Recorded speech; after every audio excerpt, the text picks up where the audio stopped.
एक बार फिर ये साफ हो गया है कि देश के लोग मजबूती से पीएम मोदी के साथ खड़े हैं और विपक्ष के लिए सत्ता में वापसी करना मुश्किल नहीं, नामुमकिन है। हर राज्य में हर चुनाव में बीजेपी की प्रचंड जीत हो रही है, तो वहीं विपक्ष की करारी हार हो रही है। विपक्ष के लोग समझ नहीं पा रहे हैं कि कैसे बीजेपी से मुकाबला करें। कांग्रेस के लोग, खासकर राहुल गांधी, पीएम मोदी पर वोट चोरी का आरोप लगाते हैं, लेकिन देश के लोगों को राहुल की बातों पर बिल्कुल भी भरोसा नहीं है।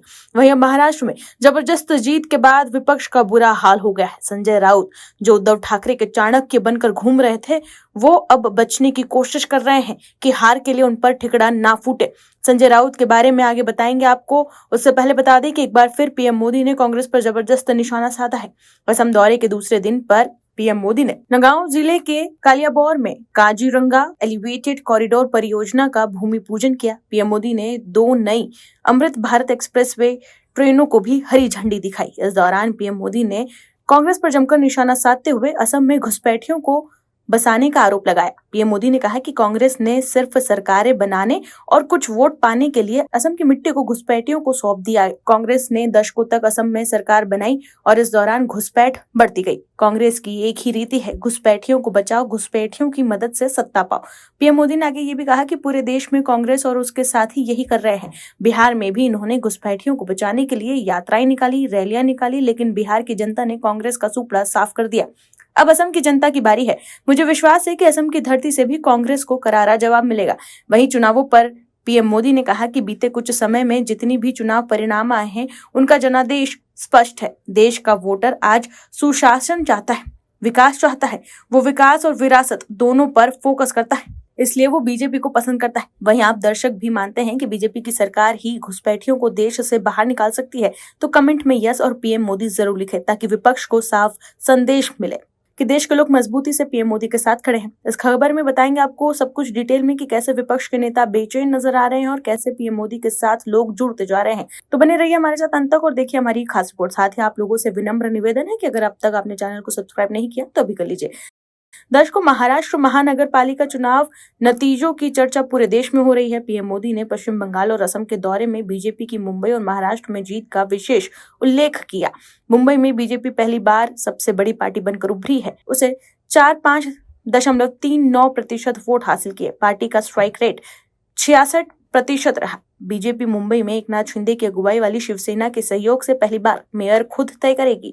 बीजेपी शिवसेना को 118 सीटों पर जीत मिली है। इसमें बीजेपी को 89 और शिवसेना को 29 सीटें मिली है। महाराष्ट्र की बात करें तो 29 महानगर पालिका के कुल 893 वार्ड की 2869 सीटों में 1425 पर जीत हासिल की है। महाराष्ट्र की निकाय चुनाव में उद्धव ठाकरे की अगुवाई वाली शिवसेना यूबीटी का प्रदर्शन काफी खराब रहा। नतीजे घोषित होने के बाद राज्य में बीजेपी की बड़ी जीत और सहयोगी और विपक्षी दल कुछ हिस्सों में सिमट कर रह गए। बीएमसी चुनाव के बाद मुंबई में मेयर के सस्पेंस और कथित होटल पॉलिटिक्स बीच शिवसेना उद्धव ठाकरे गुट के सांसद संजय राउत ने एक ऐसा बयान दिया है जो चर्चा में है।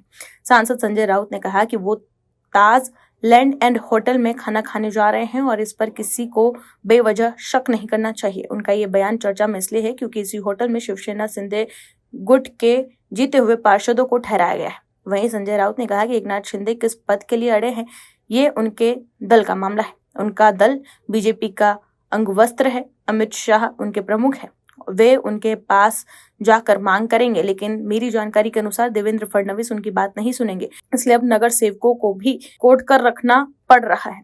पहले वो विधायकों को सूरत ले गए थे। वहीं ऑस्कर विजेता music composer A R Rahman के उस बयान ने विवाद खड़ा कर दिया है जिसमें उन्होंने पिछले 8 सालों में बॉलीवुड में कम काम मिलने की बात कही। रहमान ने एक इंटरव्यू में कहा कि उन्हें कम काम मिलने की वजह सांप्रदायिकता भी हो सकती है। वहीं बीजेपी और विश्व हिंदू परिषद यानी कि वीएचपी ने उनके इस बयान पर कड़ी प्रतिक्रिया दी है। केंद्रीय मंत्री जी किशन रेड्डी ने ए आर रहमान के इस दावे को बिल्कुल झूठा बताया है। रहमान की टिप्पणी पर प्रतिक्रिया देते हुए केंद्रीय मंत्री ने कहा कि उनके करियर में गिरावट होने का धर्म से कोई संबंध नहीं है। ए आर रहमान का ये बयान बिल्कुल गलत है कि उन्हें मुस्लिम होने की वजह से फिल्म म्यूजिक इंडस्ट्री में सपोर्ट नहीं मिल रहा।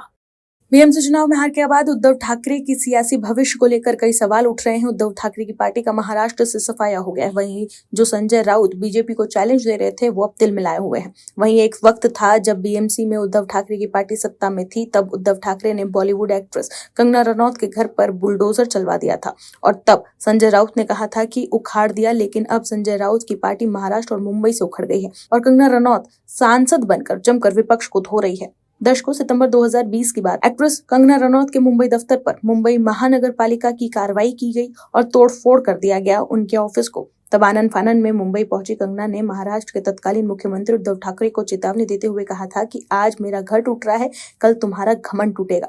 आज बीएमसी चुनाव 2026 में जिस तरह से ठाकरे बंधुओं की हार हुई है, उससे कंगना की बात सच साबित होती हुई नजर आ रही है। सोशल मीडिया पर उद्धव ठाकरे के खिलाफ कंगना रनौत का 2020 का एक वीडियो फिर से वायरल हो रहा है। उद्धव की हार की बड़ी वजहों को भी समझते हैं। कंगना ने ट्विटर पर एक वीडियो शेयर करते हुए कहा था, उद्धव ठाकरे, तुझे क्या लगता है तूने फिल्म माफिया के साथ मेरा घर तोड़कर मुझसे बहुत बड़ा बदला लिया है? आज मेरा घर टूट रहा है, कल तेरा घमंड टूटेगा। ये वक्त का पहिया है, याद रखना हमेशा एक जैसा नहीं रहता और मुझे लगता है तुमने मुझ पर बहुत बड़ा एहसान किया है। मुझे पता था कि कश्मीरी पंडितों पर क्या बीती होगी, आज मैंने महसूस किया है। जय हिंद, जय महाराष्ट्र। हालांकि उस वक्त बॉम्बे हाईकोर्ट ने रनौत के दफ्तर पर कार्रवाई पर रोक लगाने का आदेश दे दिया था। वहीं अब बीएमसी से उद्धव की पार्टी का सफाया हो गया है। बीजेपी और एकनाथ शिंदे वाली शिवसेना के गठजोड़ वाले महायुति को 227 सीटों वाली बीएमसी में बड़ा बहुमत का आंकड़ा उन्होंने छू लिया है। सबसे बड़ी दुर्गति शिवसेना यूबीटी की होती हुई दिखी। बीजेपी गठबंधन को जहां 130 सीटें मिलती दिख रही है, तो वहीं उद्धव ठाकरे की शिवसेना वाला गठबंधन महज 70 सीटों पर सिमटती हुई नजर आ रही है। राज ठाकरे को साथ में लेकर चुनाव लड़ना भी उद्धव ठाकरे को काफी नुकसान पहुंचाता दिख रहा है और यही हाल महाराष्ट्र के नगर निगम चुनाव के नतीजों में भी दिख रहा है।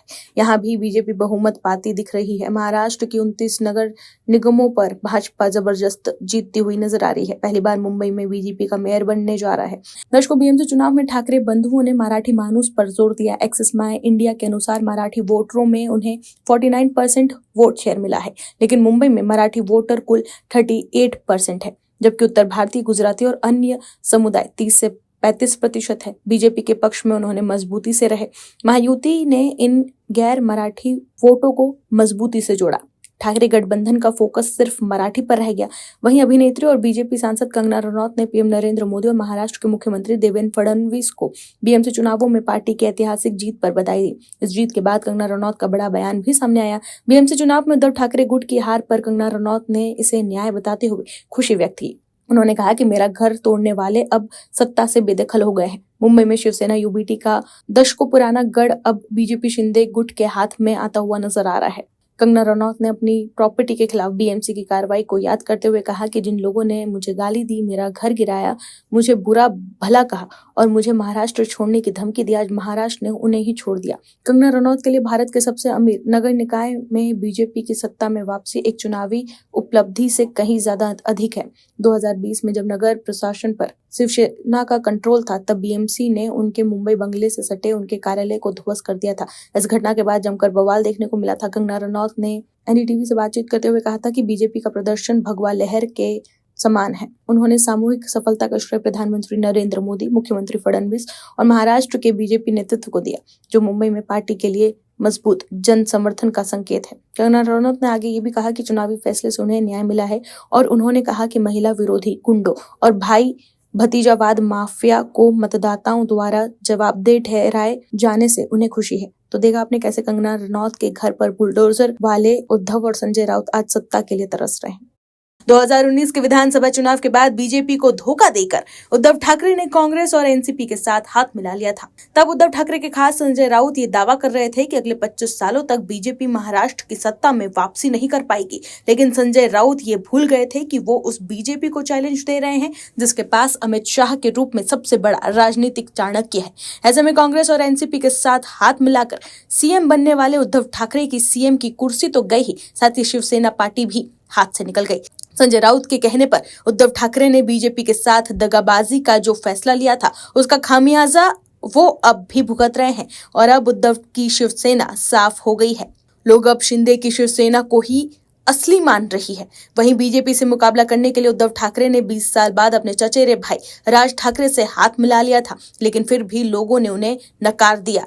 करीब 2.5 दशक से ठाकरे परिवार का गढ़ माने जाने वाली बीएमसी में इस बार भारतीय जनता पार्टी सबसे बड़ी पार्टी बनकर उभरी है। बीजेपी और शिंदे सेना ने 118 सीटों पर जीत हासिल की, जबकि बहुमत के लिए 114 सीटों पर जीत जरूरी थी। 2017 में 82 सीटों पर सिमटने वाली बीजेपी ने इस बार अपना पिछला रिकॉर्ड तोड़ दिया है। आंकड़ों के मुताबिक बीजेपी ने 89 वार्डों में जीत दर्ज की है। ऐसे में इस बार बीएमसी में पहली बार बीजेपी का मेयर बनना तय है। वहीं हार के बाद उद्धव ठाकरे के चाणक्य संजय राउत अब पलटी मारते हुए दिखाई दे रहे हैं। दर्शकों, बीजेपी को चैलेंज देने वाले संजय राउत आज बैकफुट पर नजर आ रहे हैं। दरअसल बीएमसी चुनाव में बीजेपी और शिंदे गुट को बड़ी जीत हासिल हुई है। इस पर शिवसेना यूबीटी नेता संजय राउत दिल मिला गए। संजय राउत ने महाराष्ट्र के डिप्टी सीएम एकनाथ शिंदे पर हमला बोला। संजय राउत ने कहा कि अगर एकनाथ शिंदे ने पार्टी के साथ विश्वासघात नहीं किया होता तो मुंबई में बीजेपी का महापौर नहीं होता। सोशल मीडिया प्लेटफॉर्म पर एक पोस्ट शेयर करते हुए संजय राउत ने शिंदे की जयचंद से तुलना की, जो विश्वासघात के लिए बदनाम एक ऐतिहासिक चरित्र था। संजय राउत ने एक्स पर पोस्ट करते हुए कहा कि अगर एकनाथ शिंदे शिवसेना के लिए जयचंद न होते तो मुंबई में बीजेपी का महापौर न होता। मराठी लोग शिंदे को हमेशा जयचंद के रूप में याद रखेंगे। आपको बता दें कि शिंदे ने 39 सांसदों के साथ मिलकर पार्टी नेतृत्व उद्धव ठाकरे के खिलाफ विद्रोह किया और 2022 में उनकी सरकार को गिरा दिया। तब से शिवसेना यूबीटी नेता नियमित रूप से शिंदे को गद्दार करार देते रहे हैं। वहीं शुक्रवार को घोषित हुए बीएमसी चुनाव में बीजेपी ने 89 सीटें जीती। सहयोगी शिवसेना ने 29 सीटें जीती। 227 नगर निकाय में दोनों पार्टियों ने बहुमत का आंकड़ा पार कर लिया और यही वजह है कि अब बीएमसी से सफाया होने के बाद संजय राउत तिल मिला गए हैं और वो एकनाथ शिंदे पर निशाना साध रहे हैं। दर्शकों, अब महाराष्ट्र से सफाया होने के बाद संजय राउत एकनाथ शिंदे की तुलना जयचंद से कर रहे हैं, लेकिन सबसे पहले उद्धव ठाकरे और संजय राउत ने ही बीजेपी को धोखा दिया था। 2019 के विधानसभा चुनाव में उद्धव ठाकरे ने चुनाव तो बीजेपी के साथ मिलकर लड़ा था, लेकिन नतीजों के बाद सीएम की कुर्सी की लालच में उद्धव ठाकरे और संजय राउत ने बीजेपी को धोखा देकर कांग्रेस और एनसीपी से हाथ मिला लिया था। लेकिन जब एकनाथ शिंदे ने बीजेपी से हाथ मिलाया तब संजय राउत को तकलीफ हो रही है। पहले तो संजय राउत ने उद्धव ठाकरे को चढ़ाकर बढ़ाकर बीजेपी से अलग करवा दिया कि बीजेपी के बिना भी उद्धव ठाकरे की पार्टी चुनाव जीत सकती है, लेकिन अब हार के बाद पलटी मारते हुए संजय राउत एकनाथ शिंदे पर ठिकड़ा फोड़ने की कोशिश कर रहे हैं। हार के बाद संजय राउत ने पोस्ट कर एकनाथ शिंदे पर निशाना साध दिया क्योंकि उद्धव ठाकरे उन पर सवाल न उठाए, क्योंकि आज उद्धव ठाकरे की पार्टी के साथ जो हाल हुआ है, उनकी पार्टी का भी जो हाल हुआ है वो संजय राउत की वजह से ही हुआ है। अगर संजय राउत के बहकावे में आकर उद्धव ठाकरे ने बीजेपी को धोखा ना दिया होता तो अब शिवसेना पार्टी में टूट नहीं होती और महाराष्ट्र में उद्धव ठाकरे की पार्टी भी सत्ता में शामिल होती और आदित्य ठाकरे मंत्री होते। वहीं बीएमसी चुनाव में भी उद्धव ठाकरे की शिवसेना सत्ता में होती, लेकिन संजय राउत ने उद्धव ठाकरे के साथ जो किया उसके बाद आज उद्धव ठाकरे अपनी सियासी जमीन बचाने के लिए संघर्ष कर रहे हैं। दर्शकों, मुंबई बीएमसी चुनाव के बहुप्रतीक्षित नतीजे घोषित हो गए हैं। इसमें भारतीय जनता पार्टी सबसे बड़ी पार्टी बनकर उभरी है। पिछले कई दशकों से मुंबई पर राज कर रही उद्धव ठाकरे की शिवसेना यूबीटी को इस चुनाव में बड़ा झटका लगा है। बीजेपी ने मुंबई में अपनी सीटों की संख्या बढ़ाई है और अपना निर्विवाद दबदबा साबित किया है। इस नतीजे के आधार पर बीजेपी विधायक नितेश राणे ने उद्धव ठाकरे की बहुत कड़े और कठोर शब्दों में आलोचना की है। बीएमसी के नतीजों में बीजेपी ने साफ तौर पर बढ़त बना ली है। बीजेपी ने मुंबई के कई वार्ड में महाविकास अघाड़ी के उम्मीदवारों को हराया है। राजनीतिक हलकों में हैरानी जताई जा रही है कि बीजेपी को खासकर मराठी बहुल इलाकों में सफलता मिली है। इस फ्रंट के बाद मीडिया से बात करते हुए नितेश राणे ने अपने हमेशा के अंदाज में उद्धव ठाकरे पर निशाना साधा। नितेश राणे ने कहा कि उद्धव ठाकरे मुंबई को अपनी प्राइवेट प्रॉपर्टी समझते हैं, लेकिन मुंबईकरों ने आज उन्हें उनकी जगह दिखा दी है। जो लोग अपनी पार्टी और अपना गढ़ नहीं संभाल पाए वो मुंबई को क्या संभालेंगे। सेना अब सिर्फ इतिहास में रह गई है। मुंबई का खजाना लूटने के दिन अब खत्म हो गए। नितेश राणे ने आगे कहा कि उद्धव ठाकरे ने सिर्फ मातोश्री की खिड़की से राजनीति की, लेकिन देवेंद्र फडणवीस और एकनाथ शिंदे की लीडरशिप वाली महायुति ने मैदान में उतरकर काम किया। ये तो बस शुरुआत है। ठाकरे की राजनीति का पतन अब तय है। बता दें कि बीजेपी से मुकाबला करने के लिए 20 साल बाद ठाकरे भाइयों ने हाथ मिलाया था, लेकिन उनकी एक न चली। ठाकरे ग्रुप को इस चुनाव में उम्मीद के मुताबिक सफलता नहीं मिली है। कई दिग्गज उम्मीदवारों की हार से मातोश्री में चिंता का माहौल है। हालांकि संजय राउत ने इन नतीजों पर रिएक्शन देते हुए आरोप लगाया है कि ये पैसे और पावर की जीत है, लेकिन नीतीश राणे ने इस आरोप को खारिज करते हुए कहा कि ये लोगों के भरोसे की जीत है। इस जीत ने अब बीएमसी में बीजेपी के मेयर के बैठने का रास्ता साफ कर दिया है। महाराष्ट्र नगर निगम चुनाव में बड़े बड़े दिग्गज नेताओं के करीबियों और उनके रिश्तेदारों की हार हुई है। हारने वाले उम्मीदवार सभी प्रमुख राजनीतिक दलों के बड़े नेताओं के परिवार से और उनके करीबी है।